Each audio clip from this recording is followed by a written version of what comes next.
your side and we were trapping the head to the far side, I want you to stay on your feet and just turn your knee in towards their neck. Right here. Notice I still got a lot of weight on my foot. Now, when I do that, I just want your partner to circle and try to beat this single leg. Now, one thing when we stay right there. One thing when we start our single leg spin out, the number one thing we have to do is make sure his grip is below my knee. Okay? Because he knows the higher his grip gets, less flexibility I have, the easier it is for him to finish. So as he circles right here, his grip's below my knee, I'm in good shape. Near hand's gonna go to the neck, and I'm gonna start to circle my knee down to this 90-degree position.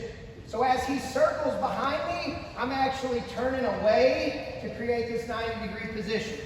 All right? So it's like hand on a clock going clockwise, my hand's going counterclockwise. So he shoots low single, right here, weight on my foot, turn it in. He starts to circle that corner, near hand to the neck, knee starts to circle down to the mat. And then I start to pressure to this position. I want your butt in the ribs, and I just want your hands swimming back and catching the hip, right? We do this from a single leg a lot too. He'll shoot a single, high single right here, I attack the head, clean the grip, and kind of slide them away, and then start to get into my spin out. But since we're already in this low single position, we'll just work from there. So partner shoots low single to my lead leg. I jam, turn that knee in a little bit. He circles, attack the neck, don't just drop your knee straight down. Okay, see I'm still on both my feet. Twist your knee down to this 90-degree position, okay? And we're gonna stop right there. We'll talk about finishing in a minute, but don't spin out just yet, okay? Spin out doesn't happen very well, okay? Now, he goes low single, okay? And I'm jamming in, all right? I'm turning my knee in right here. Now, you might say, hey, coach, why would you ever turn your knee in right here, all right? I can turn my knee in right here and then start to kick away and get to this near ankle. I got a lot of options there, but again, as I turn my knee in, the goal is to get the head down towards the floor, all right, and keep weight on my foot. So I'm jamming into the shoulder, and I start to turn my knee in a little bit. He's really good at low singles. He feels it. He starts running corner. Now he's got me beat on angle.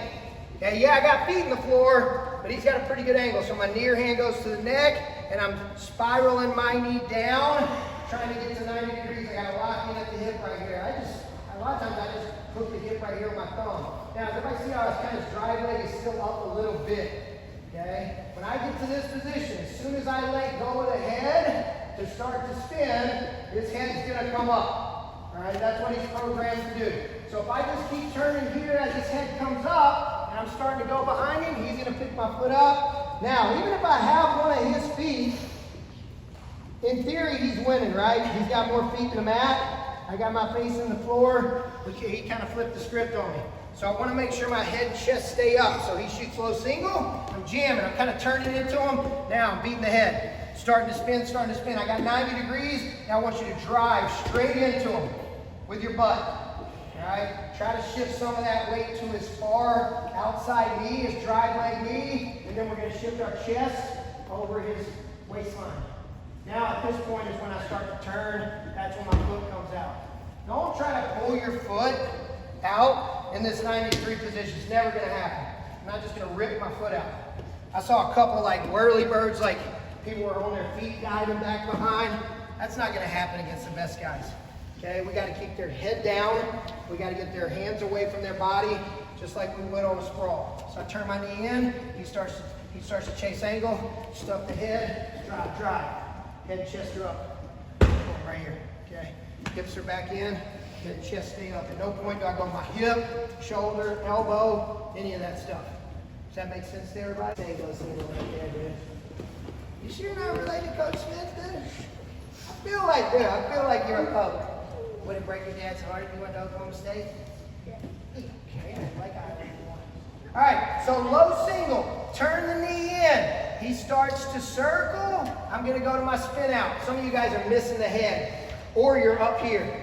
Okay, you're not gonna be able to push their head down. Your hand's gonna slide right off. Just make a C with your hand, push the collar down, start to spin. Now, when I get to this position, I'm starting to spin. They'll still follow me. So I'm spinning, JoJo's spinning away. He's following me away. I can't get that angle. All right? Now, if I can't get the angle, I don't keep chasing. I change my plan. I go to my next option. I'm going to reach, step, and reach. and I'm going to kick out. And I'm going to turn it back in, weight back on my foot. This is where we started. I got two options, near side, far side. I can go to either. Oh, right there. Okay. So low single, I get my lead leg. All right, I start to turn that knee and get weight on the foot. They run the corner. I change to single leg spin out. To the neck, spiral the knee down, start to spin. I can't get the angle, reach, out, step, kick. Get your leg straight. Turn back in. Weight back on your foot. Got two options. Over the top, okay? Either side, doesn't matter. Whatever feels best to you there. Just make a decision. It might be the one that you just like better, the one you're more comfortable with. And when you turn back in, I'm kicking out, my leg is straight, I'm turning back in. Back to a stance. I got my back foot to fire off of. Can I borrow somebody else? So Joe, you gotta see